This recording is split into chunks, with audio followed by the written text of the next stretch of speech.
Assalamualaikum warahmatullahi wabarakatuh. Alhamdulillahilladzi atafa baina qulubina fa asbahna bi ni'mati ikhwatan. Asyhadu an la ilaha illallah wahdahu la syarika lah wa asyhadu anna Muhammadan abduhu wa rasuluhu la nabiyya ba'dahu. Allahumma shalli ala Muhammadin wa ala alihi wa ashabihi wa man sara ala nahjihi ila yaumil qiyamah. A'udzu billahi minasy syaithanir rajim. Bismillahirrahmanirrahim. Ya ayyuhalladzina amanu taqullaha haqqa tuqatih wa la tamutunna illa wa antum muslimun. Ya ayyuhan nasu taqu rabbakum alladzi khalaqakum min nafsin wahidah wa khalaqa minha zawjaha wa batha minhuma rijalan katsiran wa nisaa'a wattaqullaha alladzi tasaaluna bihi wal arham innallaha kana 'alaikum raqiba. Laqad kana lakum fi rasulillahi uswatun hasanah liman kana yarjullaha wal yawmal akhir wa dzakarallaha katsiran. Hadirin jemaah salat subuh yang muliakan Allah Subhanahu wa taala.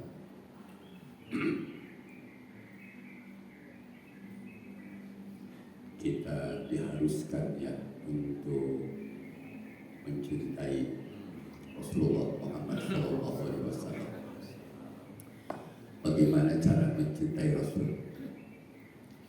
Bagaimana cara mencintai Allah? Kalau cinta kepada Allah itu menyembah,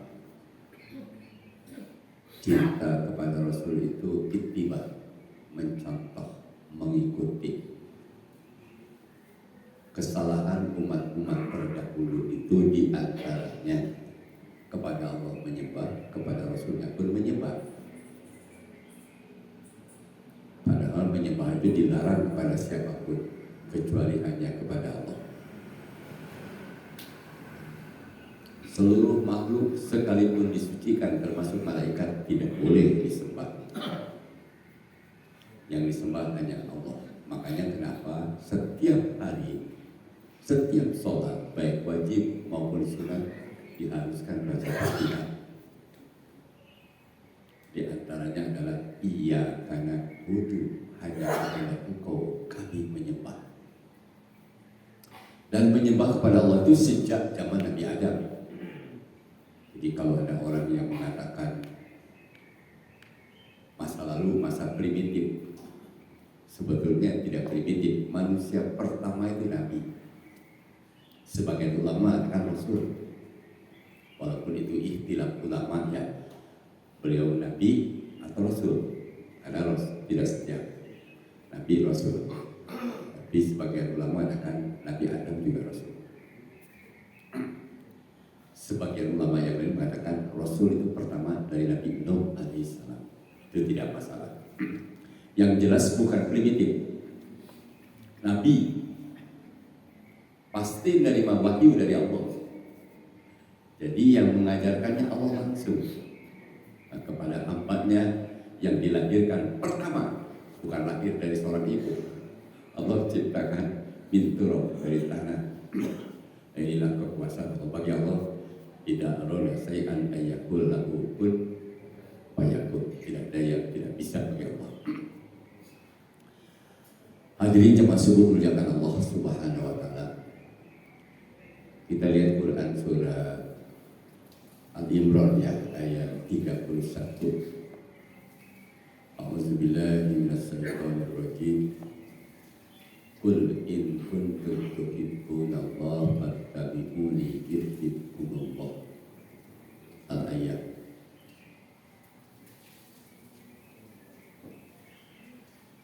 Ya Ustaz Ahmad. Katakanlah Muhammad, jika kamu mencintai Allah, ikutilah aku. Percaya Allah mencintaimu dan mengampuni dosa-dosamu.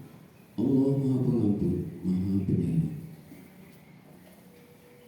Jadi kata Allah, jika kalian mencintai Allah, ikutilah aku. Yang dimaksud aku adalah Rasulullah.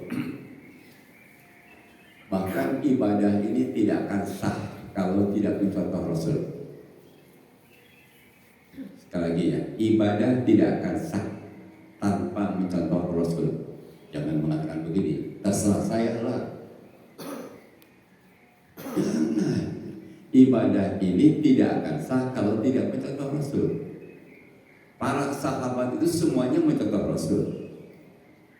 Para ulama, baik itu Imam Syafi'i, Imam Hanafi, Imam Maliki, Imam Ahmad bin Hanbal, Imam Ghazali, semuanya mencontoh Rasul.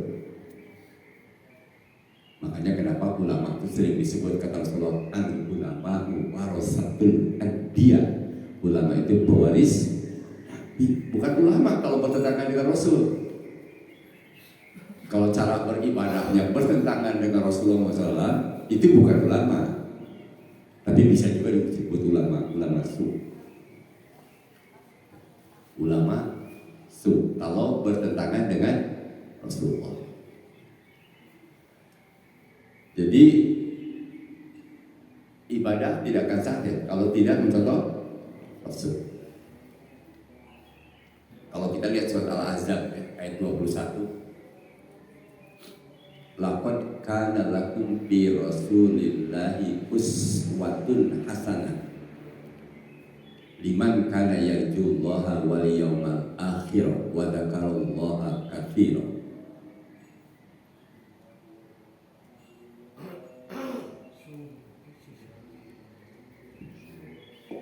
Sungguh telah ada pada diri Rasulullah itu suri teladan yang baik bagimu, yaitu bagi orang yang mengharap rahmat Allah dan kedatangan hari kiamat dan yang banyak mengingat Allah. Laqad kana lakum fi rasulillahi uswatun hasanah. Sungguh pada diri Rasulullah terdapat suri teladan yang baik. Bagi siapa? Liman kana yarjullaha, bagi orang yang mengharapkan rahmat Allah. Kalau orang munafik tidak mengharapkan rahmat Allah. Sekali lagi ya, kalau orang munafik, orang kafir tidak mengharapkan rahmat Allah. Yang mengharapkan rahmat Allah orang yang beriman. Wal yaumal akhir, dan kedatangan hari kiamat. Kita yakin benar hari kiamat pasti terjadi, pasti terjadi. Bahkan pada hari kiamat itu, maaf ya, itu kalau lihat hadis, la tazulu qadama abdin yaumal qiyamati hatta yus'ala an arba'in, an umrihi bima abna, wa an sababihi bima abla, wa malihi min aina kasabahu, wa bima anfaqahu. Nanti pada hari kiamat itu kedua telapak kaki kita tidak bisa bergerak. Yang bisa menggerakkan mati telapak kaki kita siapa? Allah. Makanya kita harus bersyukur masih bisa bergerak. Nanti di padang mahsyar itu kedua telapak kaki semua manusia tidak bisa bergerak, kecuali tanya dulu 4 masalah. Pertama, tentang umur, untuk apa dihabiskan. Jadi umur kita ini, maaf ya, pasti berbeda-beda. Semakin pertama sebetulnya semakin berkurang, semakin bertambah jumlahnya semakin berkurang, karena kita tidak tahu kapan kita mati. Allah. Kalau orang sakit itu peringatan, tapi tidak setiap yang sakit pasti mati. Kadang-kadang orang yang sehat justru mati. Jangan begini, saya masih sehat, masih lama mati. Justru kebanyakan yang mati itu yang sehat. Kebanyakan yang mati itu yang sehat. Kecelakaan motor, kecelakaan mobil, kecelakaan pesawat, kecelakaan kereta api, itu kebanyakan orang-orang sehat. Penyebabnya banyak lah, bisa karena kecelakaan, bisa karena tabrakan, bisa kecelakaan tunggal, bisa kecelakaan macam-macam. Itu kebanyakan yang sehat. Maka jangan kita maksiat, jangan. Mumpung sehat kita taat kepada Allah. Jadi kalau kita sedang sehat ini, maaf ya, rajin ke masjid, tiba-tiba stroke, itu tidak bisa ke masjidnya dihitung oleh Allah seperti ke masjid, dapat pensiun dia. Kalau tadinya saat sehatnya tidak pernah ke masjid gitu, tidak pernah sholat gitu, stroke dia gitu, itu tidak dihitung tadi, tidak dapat pensiun. Cuma tobat boleh nggak? Oh boleh, masih diberi kesempatan tobat. Sudah sakit parah tidak tobat, sudah sakit menggerutu lagi, rugi ya, semakin parah sakit. Jadi makanya sakit itu biasanya karena faktor psikologis, kecuali sakit luka ya, sakit-sakit yang terkait dengan biasanya ya karena faktor psikologis. Biasanya suka dipuji-puji, tiba-tiba dihina, itu jatuh terus.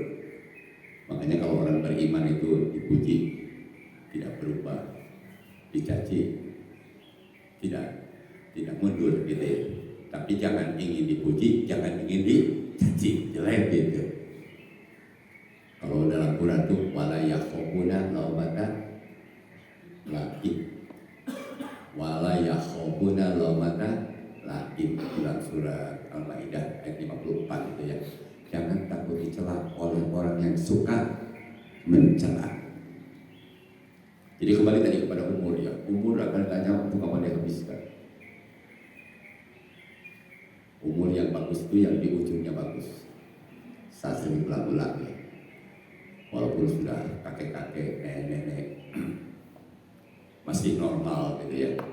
Maksudnya masih otaknya masih jalan, tobat itu dimaafkan.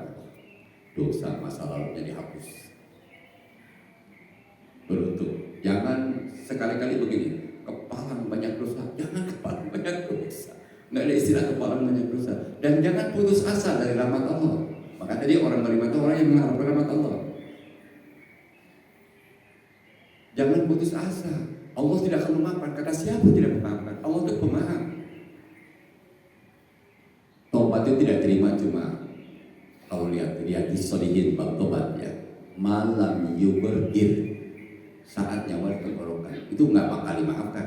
Kayak Fir'aun. Fir'aun itu tobatnya saat nyawanya di tenggorokan, sudah parah, baru bertobat, tidak terima Allah.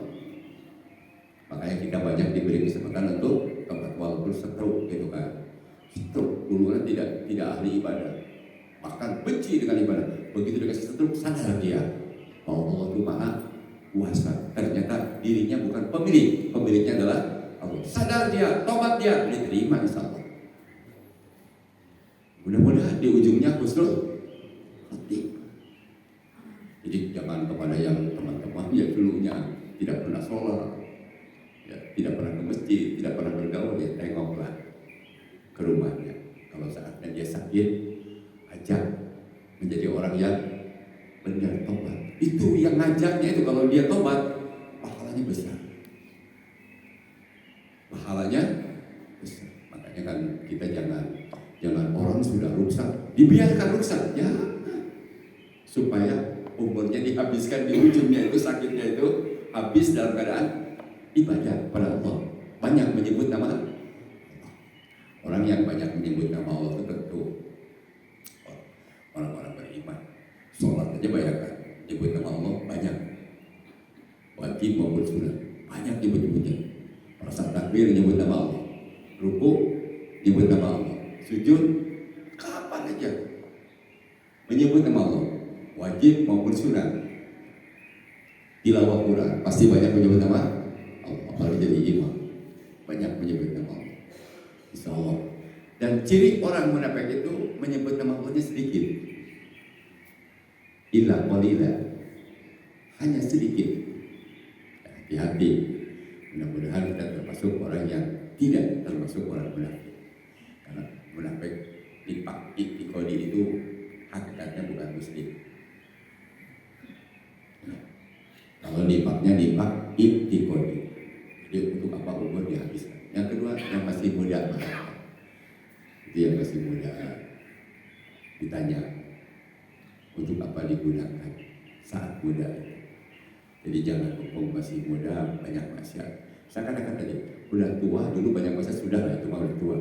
Tapi bagi yang muda, jangan juga mengatakan begini, mumpung masih muda maksiat, jangan. Ditanya untuk apa digunakan. Syukur-syukur ya minimal untuk dirinya lah, untuk keluarganya, untuk masyarakat. Syukur-syukur bermanfaat untuk bangsa. Karena perubahan itu sama anak muda yang memiliki sifat hamasa. Hamasa itu apa namanya, semangat yang menggelora, itu anak muda. Anak muda itu, makanya kalau perubahan itu bukan sama yang kakek-kakek ya, sama anak muda. Jadi kalau kakek masih semangat, alhamdulillah. Anak muda tidak semangat, itu tanda tanya. Kalau ada anak muda tapi tidak semangat, ya, semangat berjuang untuk menegakkan kebenaran, ya, itu harus semangat, dan itu adanya pada anak muda. Tapi kalau yang tua masih semangat itu bagus. Tapi kalau yang muda itu loyo, nah itu repot. Saya sering ulang-ulang ya, para pendiri negara itu luar biasa. Sampai ke lagu-lagunya itu, bangunlah jiwanya, bangunlah badan. Sekarang anak muda walaupun dekat dengan masjid, kalau jiwanya, semangatnya rendah, nggak datang dia ke masjid. Walaupun kakek-kakek gitu, jauh jaraknya dari masjid gitu, pakai tongkat jalan dia. Kenapa? Karena semangat. Cuma idealnya semangat itu adanya pada anak muda. Tapi kalau anak tua masih semangat, alhamdulillah. Dan semangat juga memperpanjang umur. Makanya orang yang putus asa itu mudah mati. Maksudnya mati dalam keadaan rugi. La ta'as min rohillah innahu la yasul min rohillah ilal qawbul kafir. Jangan putus asa dengan Allah. Orang yang putus asa dengan Allah kecuali hanya orang-orang kafir. Kalau orang beriman tidak boleh, walaupun banyak dosa bunuh diri tidak boleh. Anak muda ya hati-hati. Sekarang sedikit-sedikit, tidak sedikit anak muda mati bunuh diri. Kasihan amat. Dua kali rugi. Di dunia rugi, di akhirat rugi. Kalau dia putus asa sama Allah, mudanya matinya itu tadi, itu murtad. Kalau putus asa dari rahmat Allah, bunuh diri, tidak percaya lagi dengan Allah, seolah-olah kematian itu menyelesaikan masalah dan berakhir penderitaan. Justru bagi orang yang beriman itu tadi, yang kedatangan hari kiamat itu tadi, itu yakin benar. Justru hidup yang sekarang sifatnya sementara dan sebentar. Yang lama itu justru setelah kematian. Makanya kalau orang yang di alam barzahnya itu dapat nikmat, insya Allah masuk surga. Kalau di alam barzahnya dapat siksa, ya masuk neraka kemungkinan. Cuma masuk nerakanya itu ada yang kekal, ada yang tidak, tergantung. Kalau orang kafir kekal, orang munafik i'tiqadi juga kekal, orang musyrik kekal. Tapi kalau orang beriman, ya, walaupun punya dosa besar, asal tidak menyekutukan Allah, itu dimaafkan Allah. Maksudnya dimaafkan itu masuk neraka dulu, atas masuk surga. Seperti firman Allah dalam surah An-Nisa ayat 48. Innallaha la yaghfiru ayyushraka bihi wa yaghfiru ma duna dzalika liman yasha. Al-ayat An-Nisa 48. Sesungguhnya Allah tidak akan mengampuni dosa karena dipersekutukannya syirik, dan Dia mengampuni apa dosa yang selain syirik itu bagi siapa yang Dia kehendaki. Dan siapa yang mempersekutukan Allah, maka sungguh Dia berbuat dosa yang besar. Sesungguhnya Allah tidak akan mengampuni dosa syirik. Maksudnya syirik besar ya. Kalau terbawa mati maksudnya. Ayat itu tafsirnya sekali ya. Sesungguhnya Allah tidak akan memaafkan dosa syirik. Maksudnya syirik besar kalau terbawa mati. Kalau syirik kecil itu masih muslim. Kecuali permanen syirik kecilnya ya. Kalau syirik kecil permanen itu orang munafik, kafir. Tapi kita sebagai orang beriman kadang-kadang timbul syirik kecil, riya. Makanya begitu kita timbul riya, istighfar. Allah akan mengampuni. Tapi kalau dibiarkan itu jadi syirik kecilnya. Cuma syirik kecil itu dalam masalah akidah tidak kafir. Tapi kalau syirik besar murtad. Bedanya ya. Tapi walaupun syiriknya kecil, dosanya besar. Sampai Rasulullah menyampaikan kepada sahabat-sahabat yang soleh-soleh itu, yang Muhajirin Ansor, salafus soleh itu sahabat yang luar biasa hebatnya. Itu Rasulullah menyampaikan, memperingatkan kepada para sahabat yang soleh itu, apalagi kita gitu maksudnya. Inna akhwafa ma akhafu alaikum asyirkul asghar. Inna akhwafa ma akhafu alaikum asyirkul asghar. Sesungguhnya paling aku takutkan untuk kalian yaitu syirik kecil, riya. Itu aja kepada para sahabat. Kalau Rasulullah riya mustahil, riya kalau Rasulullah bukan tidak mungkin, mustahil karena dimaksud terjaga dari dosa. Kalau Rasul terjaga dari dosa. Kalau selain Rasul itu nggak ada yang dimaksud. Kiai, ulama, itu kan, itu tidak ada yang dimaksud. Yang dimaksud itu hanya Nabi. Makanya Nabi memperingatkan kepada sahabat-sahabat yang soleh-soleh yang luar biasa itu. Inna ahwafa ma akhafu alaikum asyirkul asghar. Sesungguhnya yang paling aku takutkan untuk kalian adalah syirik kecil, riya. Karena orang semua punya potensi untuk riya, makanya istighfar kalau riya. Insya Allah tidak jadi riya. Tapi kalau dibiarkan jadi riya. Cuma syirik kecil ini atau riya itu hapus amal yang dilakukan saat itu aja. Tapi kalau syirik besar seluruh amal hapus. Kalau syirik besar, jadi kalau syirik besar seluruh amal hapus. Maka tadi tidak akan dimaafkan kalau terbawa matinya. Sampai kata Allah, la in asrafta la yahbatanna amaluka wa la takunanna minal khasirin. Kalau saya dapat lihat surat Az-Zumar ayat 65. Walaqad uhiya ilaika wa ilal ladina min qablika la in asrafta la yahbatanna amaluka wa la takunanna minal khasirin.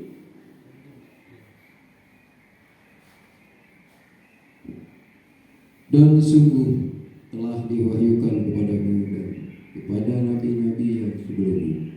Sungguh jika engkau menyekutukan Allah, niscaya akan hapuslah amalmu dan tentulah engkau termasuk orang yang rugi. Syirik besar sebenarnya. Syirik besar itu menghapus seluruh amal. Jadi kalau umpamanya maaf ya, saya ini berusaha mentauhidkan Allah, ya, berusaha berikhtiar. Tiba-tiba saya berubah jadi paranormal, jadi dukun, buka klinik dukun, ya, jadi dukun. Ustaz Ahmad jadi asistennya. Dan saya setuju dengan ide saya. Dan saya mengatakan ini yang benar. Yang lama itu nggak benar. Baru 2 hari, 3 hari gitu, mati saya dengan Ustaz Ahmad dua-duanya kecelakaan umpamanya. Belum sempat taubat. Itu seluruh amal saya hapus dan kekal dalam neraka. Dan kekal dalam neraka. Subhanallah min. Begitu dahsyatnya syirik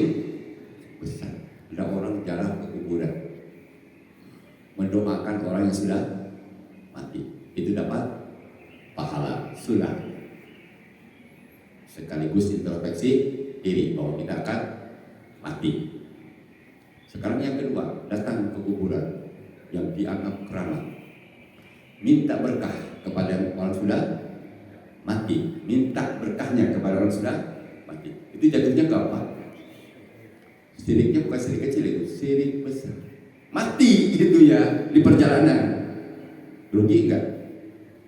Walaupun rajin sholat 5 waktu, walaupun puasanya jangankan puasa Ramadan, puasa sunat juga rajin, infaknya juga rajin, dengan tetangga juga baik. Itu jatuhnya ke sirik besar. Itu tidak ada manfaat. Layak batonna amaluka, seluruh amal Anda hapus semua amal, dan dia merugi. Masih bagus bekas paranormal. Sadar dia, tobat dia, baru 3 hari sedang belajar tentang akidah yang lurus gitu kan, mati. Beruntung dia, seluruh amal kejahatannya itu dimaafkan dan dia berhak untuk masuk surga. Itu namanya husnul khotimah. Tapi kepada yang masih muda tadi, jangan begini, kalau begitu saya jadi dukun dulu, nanti jadi ustaz, kacau. Kita ketemu tidak ada yang tahu. Kalau dalam Quran itu ya surat Jum'ah itu ayat 8 ya, ada imam. Kul idal mautal ladzi tafiruna minhu fa innahu mulaqikum tsumma turadduna ila alimil ghaibi wasyahada fa yunabbi'ukum bima kuntum ta'malun. Surat Al-Jum'ah ya, ayat 8, surat Ahmad.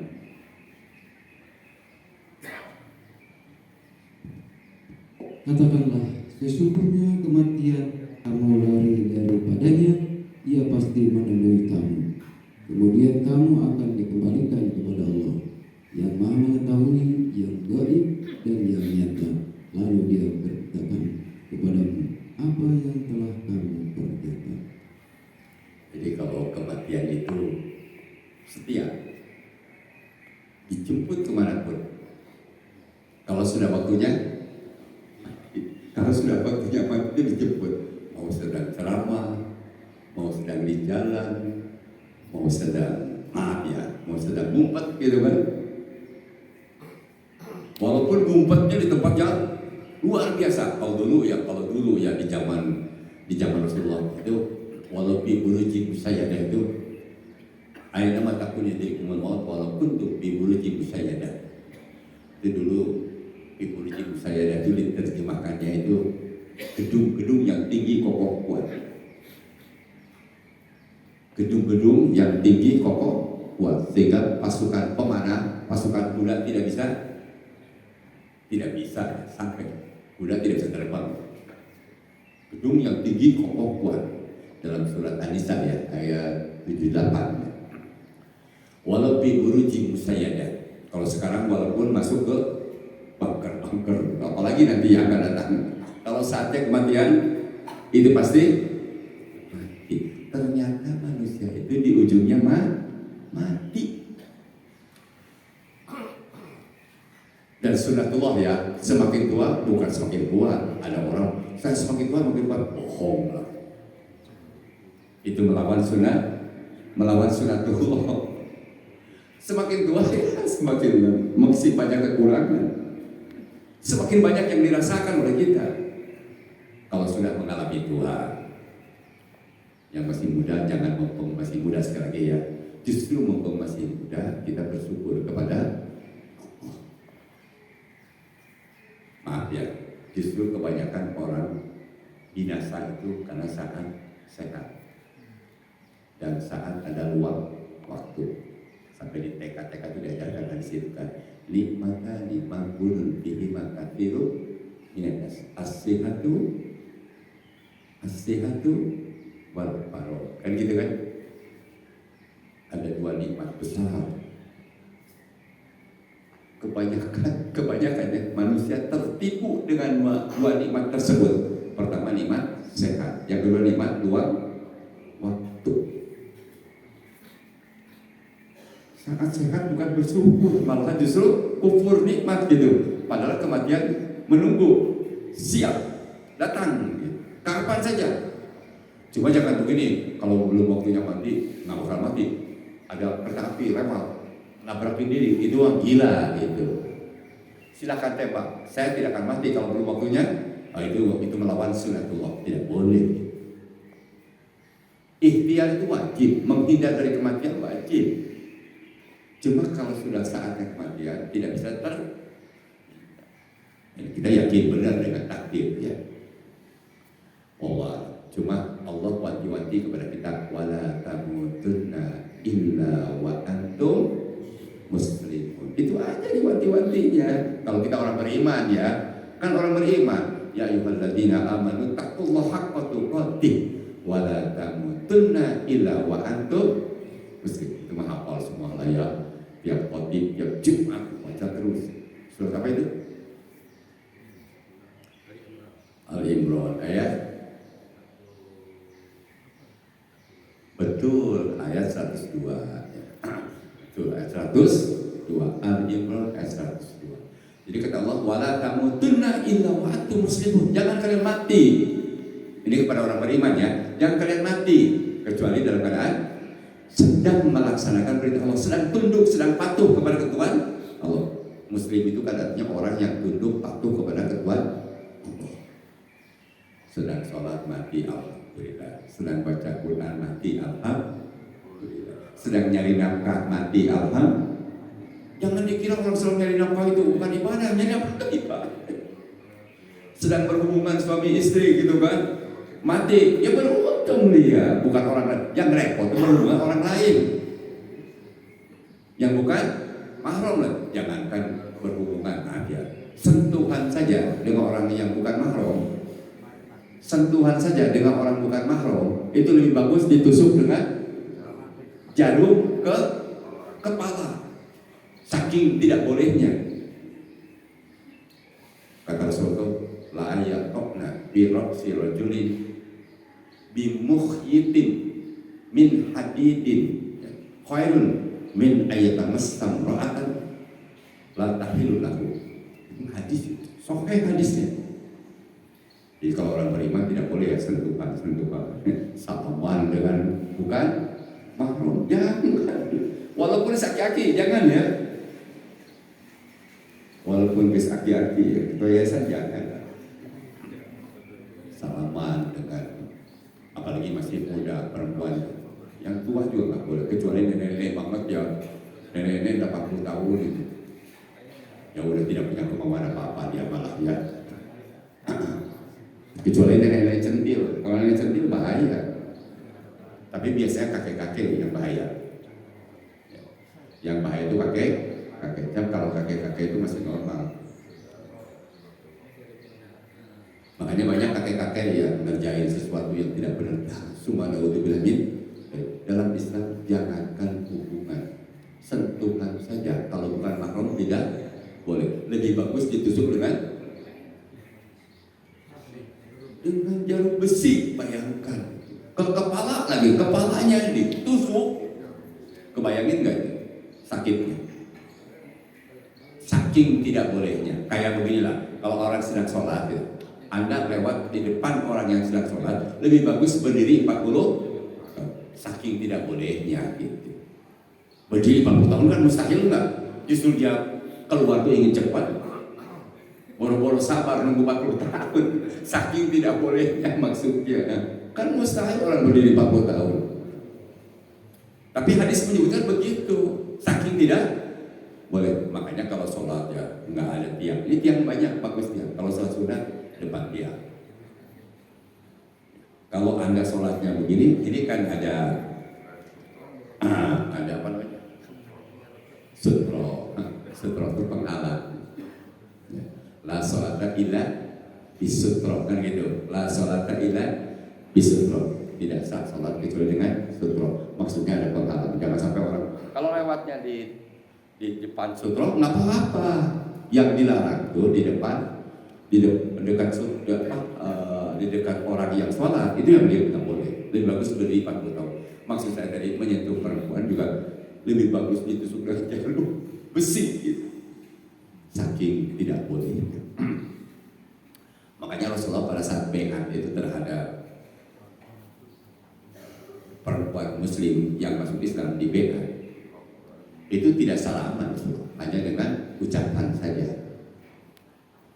Ya, dengan ucapan saja. Padahal itu hal yang sangat penting sekali. Salaman. Kalau kita makan salaman perempuan yang agak cantik lama. Biasanya kiai-kiai begitu itu kalau sentuhan batal. Tapi kalau salaman akar. Nah, itu padahal lain masa itu istilah ulama yang bisa batal bisa tidak. Kalau saya secara pribadi tidak batal kalau sentuhan. Makanya kan Rasulullah kan dengan Siti Aisyah itu sebelum sholat suka disun dulu jidatnya. Rasulullah itu Siti Aisyah suka disun dulu jidatnya karena manja Siti Aisyah itu, tapi tidak dengan nafsu ya. Rasulullah tidak wudu, Siti Aisyah tidak wudu, itu sentuhan ya. Makanya dalam surat Al-Mujadilah ya, surat Al-Mujadilah itu ayat 3 itu disebutkan yang zihar itu, yang zihar suami menzihar istrinya dizihar itu min qabli ayyatamasa, sebelum berhubungan. Dia tidak boleh, harus puasa dulu berturut-turut 2 bulan ya. Kalau dia mau berhubungan lagi dengan istrinya, kalau dia buat zihar, itu saking ininya ya, apa namanya dalam Islam menghargai istri itu wajib. Jangan maaf ya, ini udah kakek-kakek ya, udahlah kita tidur masing-masing aja, tapi kita makan bersama, kita duduk keluarga bersama. Udahlah saya mengharamkan diri kepada kamu, udahlah urusan itu mah. Ternyata si kakek-kakek ini butuh mau berhubungan, maaf ya, itu harus puasa dulu berturut-turut 2 bulan. Min qabli ayyatamasa, maksudnya min qabli ya, tamasa itu di situ adalah berhubungan, bukan sentuhan. Ya. Jadi silakan aja. Tapi kepada yang mengatakan sentuhan itu batal, kita harus legowo juga. Kepada yang mengatakan itu bersetubuh, itu harus legowo. Yang begitu namanya ikhtilaf ulama. Ikhtilaf ulama. Kalau berbeda pendapat ulama ya kita hormati karena ulama warasatul anbiya. Cuma jangan ngotot gitu. Cuma sayangnya begini, kalau sentuhan dengan perempuan yang bukan mahram sering, tapi itu batal. Padahal sentuhan sengaja itu hukumnya haram. Itu sepakat semua ulama itu. Sentuhan dengan perempuan yang bukan mahram, kalau jadi ketua RT, jadi ketua yayasan, kebetulan keliling-keliling, ya ada janda ngobrol berdua sentuhan lama, nggak boleh lah ya. Nggak ada siapa-siapa di rumahnya, itu menimbulkan Islam itu justru kalau kita mau ketemu dengan suaminya lagi ada, sudah pulang lagi, tidak usah memaksakan dia sendirian duduk berdua, jangan. Jadi Islam itu lebih banyak menghindar daripada melakukan. Makanya dalam undang-undang itu, kalau undang-undang kan biasa di Indonesia ini hukum positif itu dibuat kalau sudah terjadi dulu, kalau dibuat undang-undangnya. Tapi kalau dalam Islam itu lebih kepada tindakan preventif, lebih hebat Islam. Nggak ada yang bisa menandingi ajaran Islam. Simpel. Seperti sekarang banyak anak-anak muda yang nakal, yang anak SMP, karena undang-undangnya yang sekarang ini makin rusak. Coba pelajari. Padahal kalau kita kembali ke UUD 45, ya UUD 45 yang saya sering ulang-ulang ya, kembali ke UUD 45 pasal 29 ayat 1, bahwa negara ini berdasarkan ketuhanan yang maha esa. Berarti kita percaya dengan Tuhan. Jadi orang yang tinggal di Indonesia yang ateis tidak boleh sebetulnya, tidak punya hak. Komunis itu tidak punya hak gitu. Kalau kita kembali ke UUD 45, sepakat pasal 29.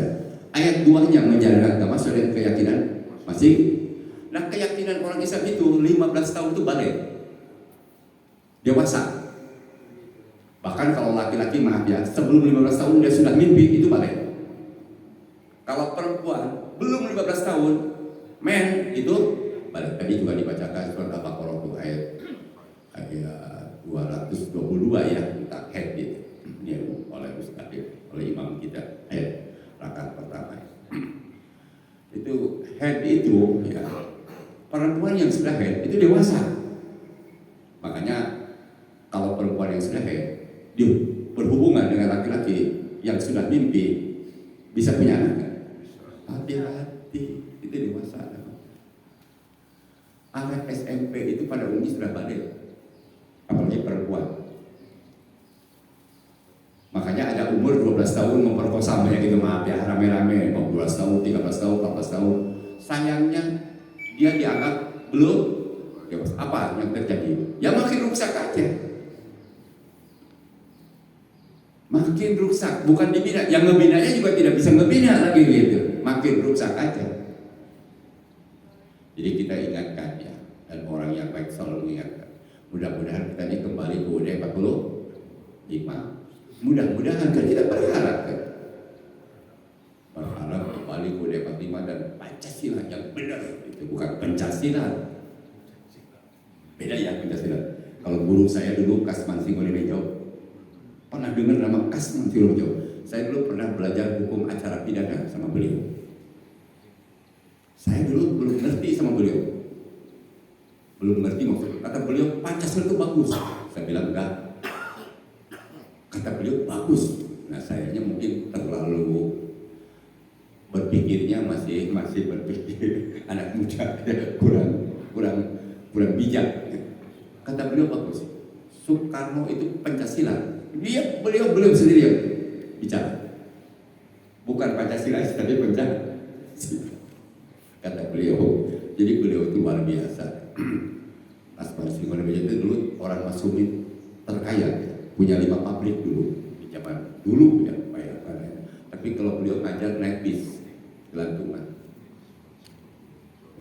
Itu Kasman Singolimejo. Itu kata beliau begitu. Terus Bismarck Siregar.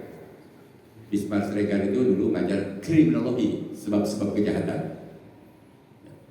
Beliau dulu juga ketua pengadilan Jakarta Utara Timur, belum dibagi 2 waktu itu. Beliau ketua pengadilannya. Saya praktek ya, di sana itu, di pengadilan itu. Beliau menceritakan, kalau kamu belajar baca buku doa, enggak ada ininya. Buku itu hanya menunjang saja. Kejahatan luar biasa, saling mengkait. Kalau terjadi korupsi ini dulu bayangkan, belum korupsi kayak sekarang. Beliau sudah mengatakan begini, gaji itu kan kalau pegawai negeri sudah pasti, dan istri pun tahu. Bagaimana caranya supaya gaji tetap jalan, duit tetap banyak, korupsi. Nah itu kejahatan itu luar biasa. Makanya istri yang baik itu yang bisa memanage keuangan suaminya, kan gitu dalam Islam. Istri yang solehah itu istri yang bisa memanage keuangan suami. Jadi kalau penghasilan segitu, kita bagaimana bisa menabung walaupun sekecil apapun gitu, tetap harus nabung dia. Bukan mencari korupsi tadi gitu. Makanya kalau istri yang baik, kalau ada uang yang luar biasa banyak yang tidak masuk akal, itu istri bertanya, dari mana ini? Sebab anak itu harus makan yang halal ya. Istri juga harus makan yang halal supaya hidup ini menjadi, karena kata Allah, innallaha thayyibun la yaqbalu illa thayyiban. Sungguhnya Allah itu suci dan tidak menerima kecuali yang suci, yang bersih. Kalau harta itu halal. Nah kembali tadi kepada masalah ini jam berapa? Oh masih ada. Jadi kembali tadi kepada anak muda ya, jadi anak muda yang bermanfaat karena umur tidak ada yang tahu. Jangan mumpung masih muda, tapi kepada yang sudah tua jangan putus asa. Banyak dosa di masa lalu, ya sudah mau diapain? Tobat juga. Ya, jadi solusi tobat itu menghapus dosa. dan Allah akan menerima taubat itu. Harus yakin ya, jangan begini, terima enggak? Ya insya Allah terima gitu. Tapi ada syarat ya. Kalau kita lihat di Sholihin bab tobat itu kan ayyukli'a anil maksiati. Pertama harus berhenti dari perbuatan maksiat. Eureun pisan gitu ya. Berhenti satu. Yang kedua, ayat damah ala fi'liha, harus nyesel terhadap perbuatan yang pernah dibuat. Nyesel. Nangis tengah malam sendirian ya. Nangis tengah malam sendirian, jangan nangis rame-rame, kalau nangis begitu nangis. Ya. Padahal tidak ngerti, tapi Umar juga pernah nangis ya. Abu Bakar nangis dengan Rasulullah, Umar juga ikut nangis. Tidak setiap nangis orang lain itu jelek, kita nangis gitu ya. Kayak Umar juga pernah nangis. Kok kenapa Rasulullah dan Abu Bakar nangis? Pasti tanya, ini ikut nangis juga. Padahal Umar itu orang yang tegar, tapi karena Rasulullah dan Abu Bakar nangis, dia ikut nangis. Jadi nyesel ya terhadap perbuatan. Jangan diwariskan. Kalau diwariskan bangga. Dulu preman, sekarang diwariskan. Wah ya. Dulu preman, sekarang soleh. Itu bagus, alhamdulillah. Dulu kiai, sekarang jadi preman elit. Wah, semuanya udah minta kan banyak kan? Lulusan pesantren jadi preman kan? Hati-hati. Bahkan lulusan dari umum jadi soleh, hadir. Cuma bagusnya santri soleh gitu lebih bagus kan? Sekarang banyak lulusan santri jadi preman elit, preman berdasi, preman elit. Summa nauzubillah min. Ya kita introspeksi diri, makanya kan bangga. Itu bangga namanya begitu. Seharusnya nyesal. Dan yang ketiga, ayat zima ala yahuda ilaiha abada, tidak akan mengulang untuk selama-lamanya. Jadi tidak akan mengulang untuk selama mati dia, beruntung dia. Tobatnya diterima kalau dosa dengan Allah selesai. Alhamdulillah husnul khatimah. Makanya masuk surga itu bukan semata-mata karena amal, tapi karena rahmat Allah. Coba kalau karena amal, umpamanya 70 tahun baru sadar, baru tobat gitu kan. Padahal 70 dikurangi 15 saja berapa? 55 ya? 55 apa 45? 55 ya? 55 tahun bayangkan. Dosa terus dia. 70 bertobat. Baru 10 hari mati dia. Baru 10 hari dia mati. Masuk surga. Dosanya dihapus. Karena rahmat. Itu maksudnya. Tapi kan usaha dari sejak balik itu dihitung amal itu sebesar jarah, baik kebaikan maupun keburukan dihitung, diperlihatkan dulu. Tapi kan diperlihatkan itu nanti ada yang dihapus. Coba kalau bukan rahmat Allah, tukang sihirnya Fir'aun, itu udah sholat belum? Belum sholat, belum puasa, belum.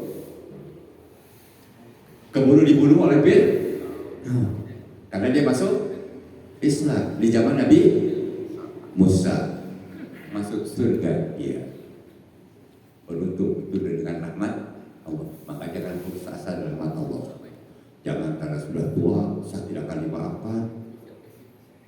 Allah itu pemaaf. Ya, Allah itu maha penyayang terhadap hambanya yang taubat. Makanya taubat aja, insya Allah dimaafkan Allah. Ya.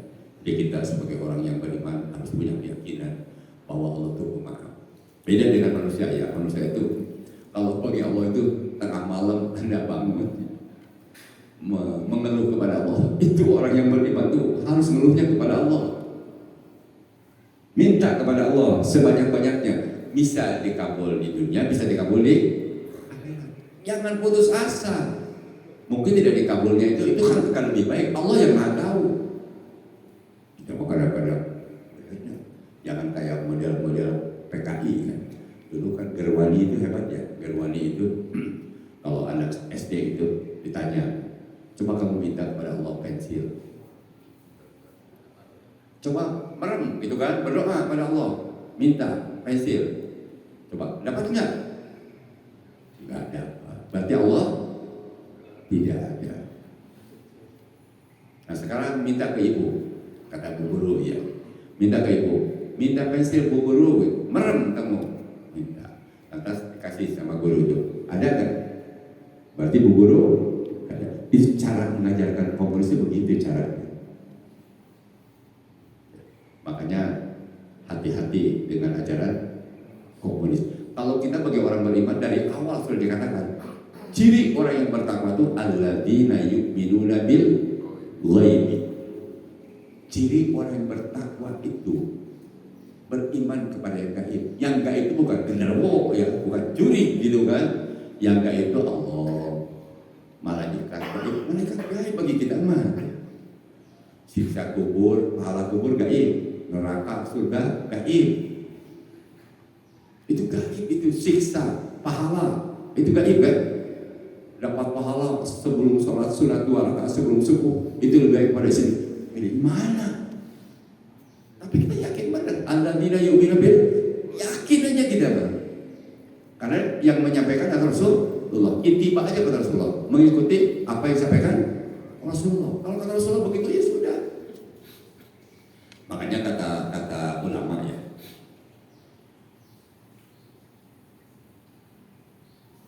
jadi kata ulama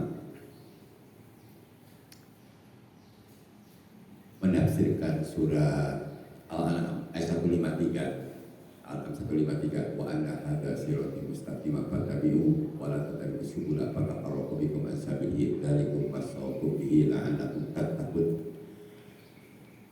Surat Al-An'am ayat 153 itu kata Huzaifah ya, seorang sahabat Rasul. Huzaifah itu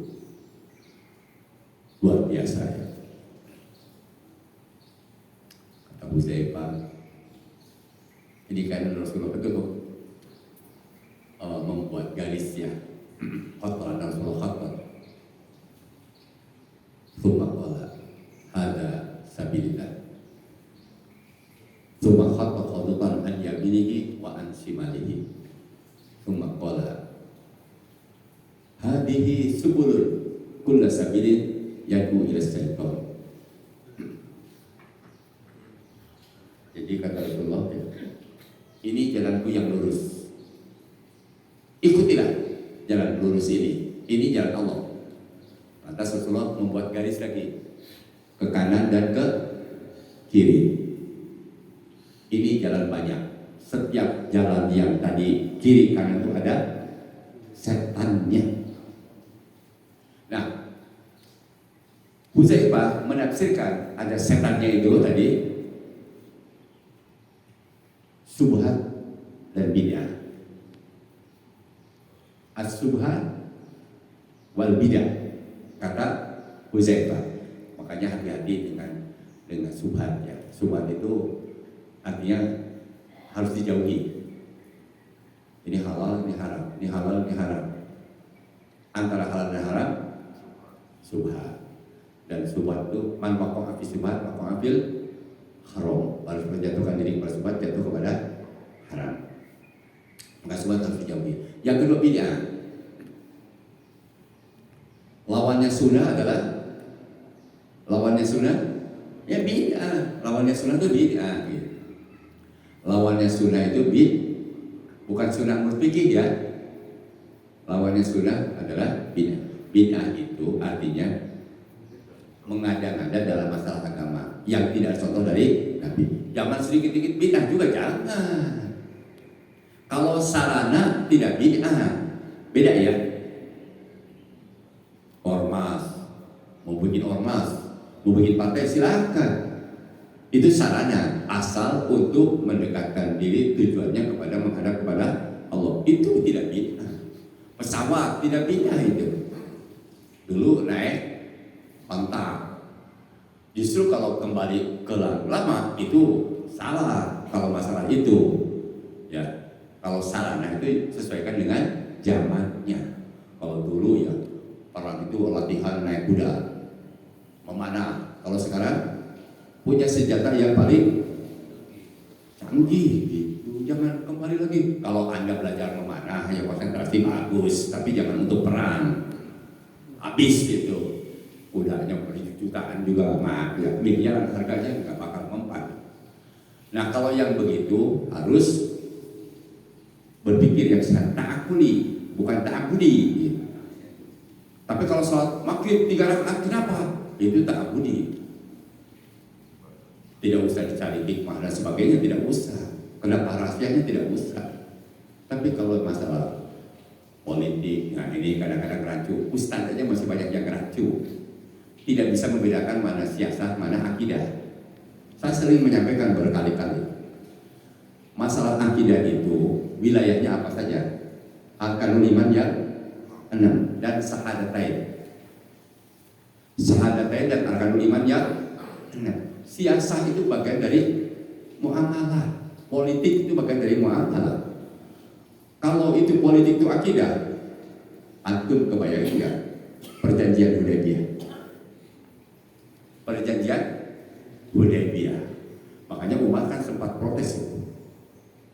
Kalau itu masalah akidah, enggak usah di Mekah saja waktu masih jumlahnya sedikit, lakum dinukum. Kalau masalah akidah itu lakum dinukum. Nggak ada kompromi kalau masalah akidah. Walaupun disiksa. Tapi kalau masalah siasa, coba lihat. Ya, kalau masalah siasa, ini kadang-kadang Ustaz nggak ngerti-ngerti. Disuka masalah akidah. Bahkan dilarang ngomong di masjid masalah siasa. Harusnya di masjid juga diomongin. Jadi bagian dari ibadah. Ya, kita pilih yang benar lah. Di Bogor kan ada Ustaz Atang, ya, Pak Atang. Kalau di Jawa Barat ada anaknya siapa tuh? Anaknya yang wakilnya adalah Habibie, ya, yang calon gubernurnya Sehu. Ya kita kan Jawa Barat, ya. Jangan, nggak usah pilih lah. Anda terpilihlah orang yang nggak benar. Anda yang tukang bikin apa namanya? Pedukunan itu kan repot. Anda sendiri yang berdosa. Ya, tapi bukan masalah akidah sekali lagi ya. Tapi masalah siasat. Tapi dilarang milihnya yang nggak benar di hati. Jadi justru Rasulullah itu pada saat terjadi meninggalnya saja tidak semua ngurus mayat Rasul. Padahal mayat yang paling mulia. Tapi sebagai sahabat memilih calon pengganti Rasulullah, bukan mengganti nabinya ya, mengganti kepemimpinannya. Saking pentingnya pemimpin. Jadi kita kadang-kadang, yang penting mah apa gitu kan. Nah, jadi saya sedikit ngajak ya. Namanya juga ngajak. Ngajaknya tidak maksa. Ya insya Allah ya, mudah-mudahan kalau di Kota Bogor ya. Ini mumpung belum kampanye. Kalau udah kampanye kan nggak boleh. Ya, kebiasaan maaf ya, kebiasaan minta maaf, mumpung belum kampanye ya, ya udahlah Atang, ya untuk Kota Bogor, untuk Jawa Barat Sehu dan anaknya Bibi siapa? Ilham, ya, nah itu insya Allah kita berusaha berikhtiar, ya, namanya juga ikhtiar ya, menang kalah itu bukan masalah. Kalau udah lantas putus asa jangan. Yang penting kan ikhtiarnya, tapi usahanya sudah maksimal. Saya kira ini cukup ya. Lu selamat jangan milih yang enggak ya. Insya Allah. Saya izin kepada kebiasaan dulu ngomong, maaf ya kebiasaan. Jadi kadang-kadang masjid dia nggak tahu gitu ya. Padahal dulu semua latihan perang saja di masjid. Zaman Rasulullah itu gimana suatu kan bagaimana gedung-gedung lain di masjid. Ya saya kira mungkin itu dan untuk berarti berkata subhanaka Allahumma wa bihamdika asyhadu an la ilaha illa anta astaghfiruka wa atubu ilaik. Assalamualaikum